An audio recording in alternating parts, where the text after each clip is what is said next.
हर हर महादेव शंभू। आप सभी का हमारे YouTube चैनल में स्वागत है। और आज हम आपके लिए लाए हैं पौष मास में सूर्य भगवान की उपासना।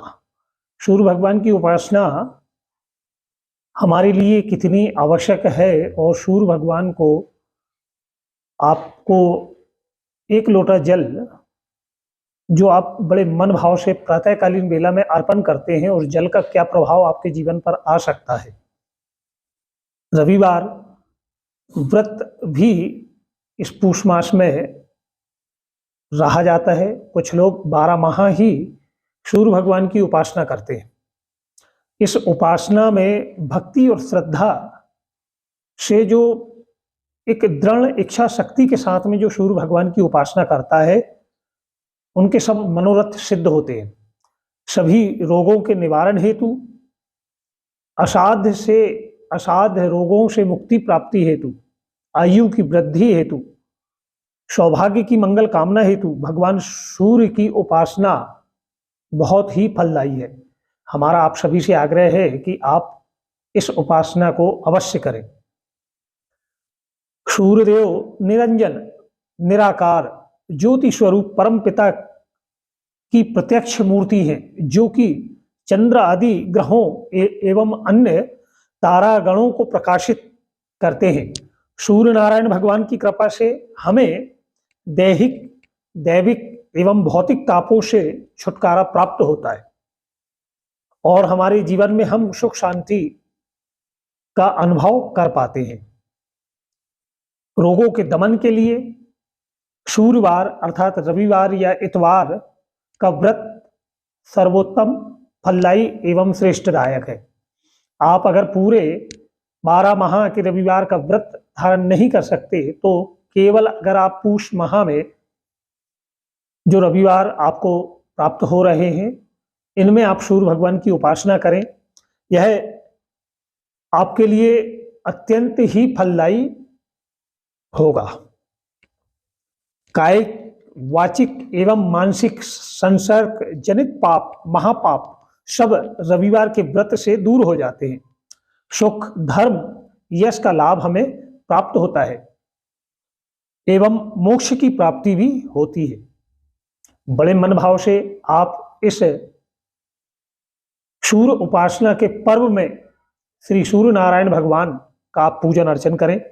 प्रातःकालीन बेला में स्नान ध्यान करने के पश्चात संकल्पित होकर एक लोटा जल में थोड़ा सा कुमकुम आप डाल लें और सूर्य भगवान के नामों का पाठ करते हुए या गायत्री मंत्र का जाप करते हुए सूर्य भगवान को जल अर्पण करें। रविवार के व्रत में नमक का भोजन, तेल एवं दूसरे किसी भी प्रकार का तामसी भोजन निषेध है। रविवार के व्रत में परायण फलाहार करने वाले को का विशेष विधान है। सूर्य का प्रकाश रहते ही आपको भोजन कर लेना है। यदि आपने आहार ग्रहण नहीं किया और सूर्य भगवान अस्तांचल को हो गए तो आप रात्रि में जलपान या भोजन ग्रहण नहीं कर सकते। दूसरे दिन जब सूर्य उदय होने पर सूर्य का दर्शन करें, अर्घ्य देकर भोजन करें। और व्रत में आपको एक बार से अधिक भोजन ग्रहण नहीं करना है। व्रत के अंत में पूजन के पश्चात कथा सुननी चाहिए। इस व्रत के करने से अनेक प्रकार के विघ्न, हमारे जीवन में आने वाले संकट, परेशानी से हमारी रक्षा होती है। हमारे शत्रुओं का नाश होता है और सब प्रकार के रोगों से भी हमारी रक्षा होती है। और विशेषकर नेत्र संबंधी अगर कोई रोग हो तो सूर्य भगवान की उपासना बड़ी फलदायी है। अतः रविवार इतवार व्रत कथा। बोलिए सूर्य नारायण भगवान की जय। एक वृद्धा स्त्री थी। प्रतिदिन रविवार को प्रातःकाल उठकर स्नान आदि करके गोबर से अपने घर को वह लीपा करती थी। फिर भोजन बनाकर भगवान को भोग लगाकर वह स्वयं भोजन ग्रहण किया करती थी।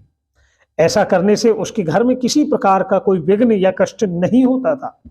इस प्रकार कुछ दिन व्यतीत हो जाने पर उसकी एक पड़ोसन, जिसकी गऊ का वह गोबर लाया करती थी अपने घर को लीपने के लिए, विचार करने लगी कि यह बुढ़िया माताराम सदैव मेरी गऊ का गोबर उठाकर ले जाती है, इसीलिए मैं अब अपनी गाय को घर के अंदर बांधूंगी। और वह गाय को घर के अंदर बांधने लगी। इस कारण बुढ़िया को गोबर न मिलने से वह उस रविवार के दिन घर को लीप न सकी। तब उसने न भोजन बनाया, न ही भगवान को भोग लगा सकी, और न ही उसने स्वयं ने भोजन किया। इस प्रकार उसका अनशन व्रत लिए ही रात्रि हो गई और भूखी प्यासी वह सो गई। रात्रि में भगवान ने उसे स्वप्न में दर्शन दिया और भोजन ना बनाने तथा भोग न लगाने का कारण पूछा। बुढ़िया माँ ने गोबर न मिलने का वृत्तांत सुनाया।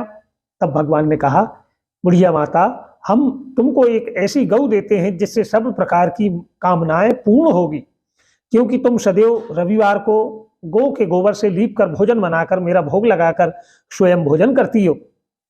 इससे मैं प्रसन्न होकर तुम्हें यह वर देता हूं, क्योंकि ऐसा करने से मैं अत्यंत प्रसन्न होता हूं। निर्धन को धन, बांझ स्त्रियों को पुत्र और दुखियों के दुखों को दूर करता हूं तथा अंत समय में मुक्ति प्रदान करता हूं। जब बुढ़िया की आंख खुली तो वह क्या देखती है कि आंगन में एक अति सुंदर गऊ और बछड़ा बंधे हुए हैं। वह गऊ और बछड़े को देखकर अत्यंत प्रसन्न हुई और उनको घर के बाहर बांध दिया, उसे चारा आदि डाला।